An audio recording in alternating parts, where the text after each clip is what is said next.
আসসালামু আলাইকুম। সংবাদে আপনাদের সবাইকে স্বাগত জানাচ্ছি। আমি ফিরোজ তোহা। শুরুতেই সংবাদ শিরোনাম। বাংলাদেশের সর্বশেষ গুরুত্বপূর্ণ আপডেট সংবাদ আপনাকে স্বাগত। শুরুতেই সংবাদ শিরোনাম, পরে বিস্তারিত। শুরুতেই জানাবো, অস্ত্রসহ গ্রেপ্তার 10 ব্যক্তি জামাত শিবিরের নেতাকর্মী কিনা জানা গেল। কুমিল্লায় অস্ত্রসহ গ্রেপ্তার সেনাবাহিনীর হাতে 10 ব্যক্তি, তারা জামাতের নেতাকর্মী কিনা এ বিষয়ে গুরুত্বপূর্ণ সংবাদ জানাবো, সঙ্গেই থাকুন। এরপর জানাবো, রাজনীতিতে জায়মাকে নিয়ে কৌতূহল।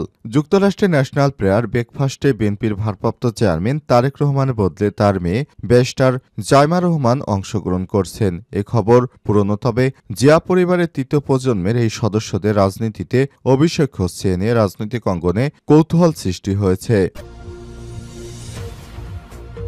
এদিকে নানা সংকট থাকলেও তৈরি হয়েছে আশাবাদ। দেশ ফ্যাসিবাদ মুক্ত হওয়ার 6 মাস আজ।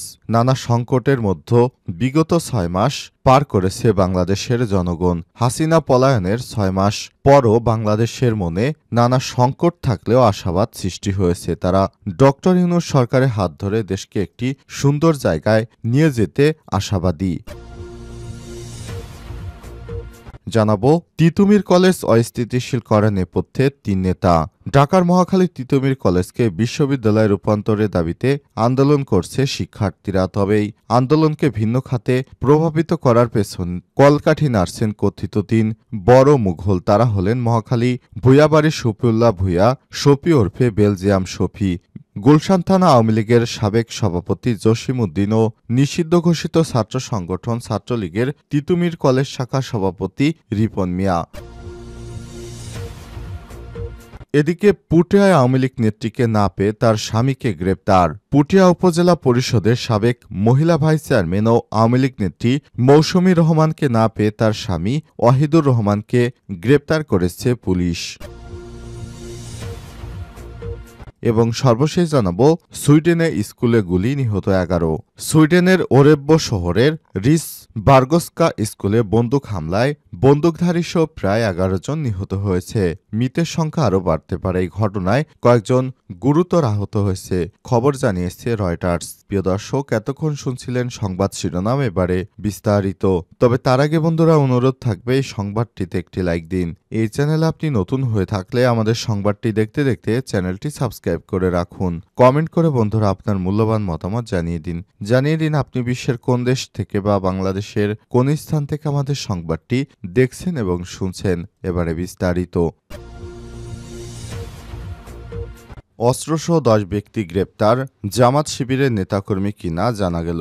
কুমিল্লায় সেনাবাহিনীর অভিযানে আগ্নেয়াস্ত্রসহ 10 জামাত শিবির নেতাকর্মী নয়, কোনো প্রকার তথ্য প্রমাণ ছাড়াই তাদেরকে জামাত শিবিরের নেতাকর্মী বলে দাবি করে অপপ্রচার চালানো হচ্ছে ফ্যাক্ট চেকিং প্রতিষ্ঠান বিষয়টি অনুসন্ধানে জানিয়েছে। এ বিষয়ে অনুসন্ধানে প্রাসঙ্গিক কিওয়ার্ড সার্চের মাধ্যমে ইলেকট্রিক গণমাধ্যম চ্যানেল 24 এর ওয়েবসাইটে গত 26 জানুয়ারি কুমিল্লায় বিপুল সংখ্যক আগ্নেয়াস্ত্র গুলিসহ 10 গ্রেপ্তার শিরোনামে প্রকাশিত একটি প্রতিবেদন খুঁজে পাওয়া যায়। ওই প্রতিবেদনে পিকচারে আলোচিত দাবিটি ব্যবহৃত ছবিটির অনুরূপ একটি ছবি খুঁজে পাওয়া যায়। উক্ত প্রতিবেদন থেকে জানা গেছে, গত 25 জানুয়ারি দিবাগত রাত 12টা থেকে 26 জানুয়ারি সকাল 8টা পর্যন্ত কুমিল্লা নগরীর বিভিন্ন এলাকায় অভিযান চালিয়ে কুমিল্লা আদর্শ সদর সেনাবাহিনীর একটি দল বিপুল সংখ্যক আগ্নেয়াস্ত্র গুলিসহ 10 জনকে গ্রেপ্তার করে।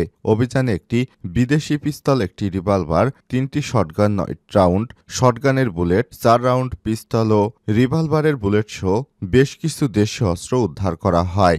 গ্রেপ্তারকৃত ব্যক্তিরা হলেন নগরীর ঝাউতাল এলাকার মোহাম্মদ নাইমুল ইসলাম নাইম 36, মোহাম্মদ জাবেরুর রহমান 29, কালিয়াজুরি আবির হামিদ মাহি 21, মোহাম্মদ রাকিব 21, সোট্রা এলাকায় মোহাম্মদ সাইদুল ইসলাম 21, মোহাম্মদ আলী 24, মোহাম্মদ সাব্বির হোসেন 21 ও ধর্মসাগর পাড় এলাকার অভিজিৎ রায় সরকার 30, মোহাম্মদ অপু 32, বুরিংচংয়ের সাদকপুর এলাকার মোহাম্মদ আবুল খায়ের 39। প্রতিবেদনে গ্রেপ্তারকৃতদের কোনো রাজনৈতিক দলের সঙ্গে সংশ্লিষ্টতা থাকার কথা উল্লেখ করা হয়নি। পরবর্তী এই ঘটনায় মূলধারায় সংবাদ মাধ্যম দেশ রূপান্তরের ওয়েবসাইটে গত ২৬ জানুয়ারি কুমিল্লায় অস্ত্রসহ গ্রেপ্তার ১০ শিরোনামে একটি ছবি ব্যবহার করে প্রকাশিত একটি প্রতিবেদন খুঁজে পাওয়া যায়। তবে ওই প্রতিবেদনে গ্রেপ্তার ব্যক্তিদের কোনো রাজনৈতিক দলের সঙ্গে সংশ্লিষ্ট থাকার কথা উল্লেখ করা হয়নি।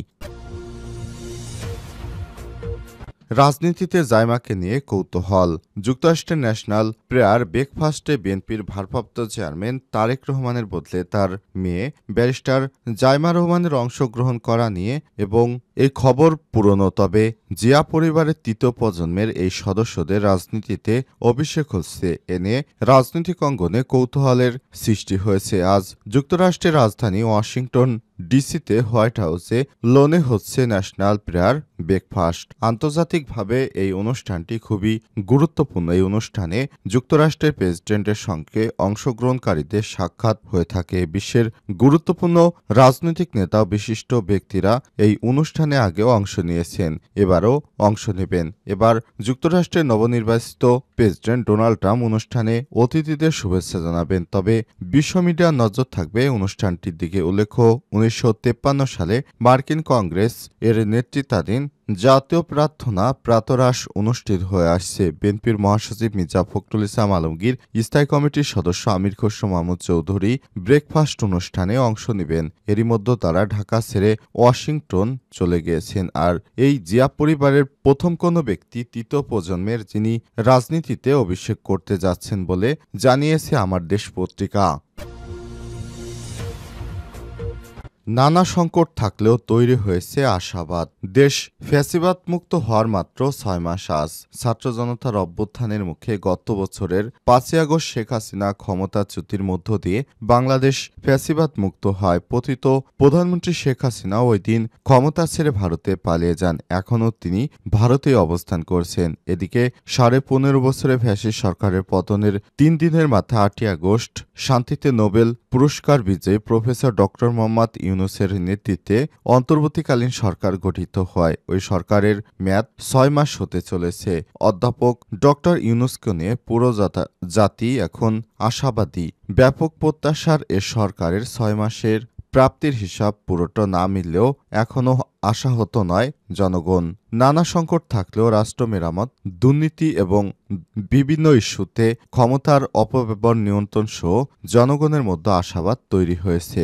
গণ অভ্যুত্থানের মুখে গত ৫ই আগস্ট ছাত্র জনতা পালিয়ে যার খবর প্রচারের সঙ্গে সঙ্গে আত্মগোপনে চলে যান তার সরকার এবং সব এমপি মন্ত্রী ও দলের নেতাকর্মীরা। ওই দিনই ছাত্র জনতা শেখ হাসিনা সরকারি বাসভবন, গণভবনে তার কার্যালয় ও জাতীয় সংসদ ভবনে প্রবেশ করে ব্যাপক ভাঙচুর চালায়। আওয়ামী লীগের কেন্দ্রীয় কার্যালয় ধানমন্ডি, শেখ হাসিনার রাজনৈতিক কার্যালয়, মরহুম স্বামীর বাসভবন সুদর্শন শো এবং ৩২ ধানমন্ডি বঙ্গবন্ধুর ভবনে ভাঙচুর ও অগ্নিসংযোগ করে বিক্ষুব্ধ জনতা। এছাড়াও দেশের বিভিন্ন স্থানে দলীয় কার্যালয় ভাঙচুর সহ আগুন লাগিয়ে দেয়া হয়। কিন্তু পতিত স্বৈরাচার এই সরকারের নমনীয়তার কারণে আবারও নানা রকমভাবে অপপ্রচার চালিয়ে দেশে ফেরার মতো পরিস্থিতি তৈরি করতে চায় বলেও দাবি করেছে আমার দেশ। তিতুমীর কলেজ অস্থিতিশীল করার নেপথ্যে ৩ নেতা। ঢাকা মহাখালী তিতুমীর কলেজকে বিশ্ববিদ্যালয়ে রূপান্তরের দাবিতে আন্দোলন করছে শিক্ষার্থীরা। তবে এই আন্দোলনকে ভিন্ন খাতে প্রভাবিত করার পেছনে কলকাঠি নাড়ছে কথিত ৩ বড় মুঘল। তারা হলেন মহাখালী ভূঁইয়াবাড়ি শফিউল্লাহ ভূঁই ওরফে বেলজিয়াম শফি, গুলশান থানা আওয়ামী লীগের সাবেক সভাপতি জসিমউদ্দিন ও নিষিদ্ধ ঘোষিত সংগঠন ছাত্রলীগের তিতুমীর কলেজ শাখার সভাপতি রিপন মিয়া এবং তার সিন্ডিকেট। শিক্ষার্থীদের আন্দোলনকে ঘিরে এই ৩টি চক্র পেছন থেকে নানা ইন্ধন যোগাচ্ছে। বেলজিয়ামের অবৈধ হুন্ডির টাকা দিয়ে বহিরাগত যুবকদের আন্দোলনে সম্পৃক্ত করে ক্যাম্পাসকে অস্থিতিশীল করার চেষ্টা করা হচ্ছে বলে অভিযোগ পাওয়া গেছে। চক্রটি আন্দোলনরত শিক্ষার্থীদের মধ্যে অর্থ দেয়া ছাড়াও তাদের দুপুরের খাবারও পানি দিচ্ছে। কোনো কোনো শিক্ষার্থীকে ভালো হোস্টেলে রাখার প্রলোভন দিচ্ছে। দাবি আদায়ের নামে চক্রটি ঢাকার অন্যতম প্রাণকেন্দ্র মহাখালী গুলশান বনানী এলাকা অচল করে দেওয়া, অন্তর্বর্তীকালীন সরকারকে বেকায়দায় ফেলা, আওয়ামী লীগ ছাত্রলীগকে মাঠের রাজনীতি রাজনীতিতে ফেরানোর চক্রান্ত করছে বলে জানা গেছে।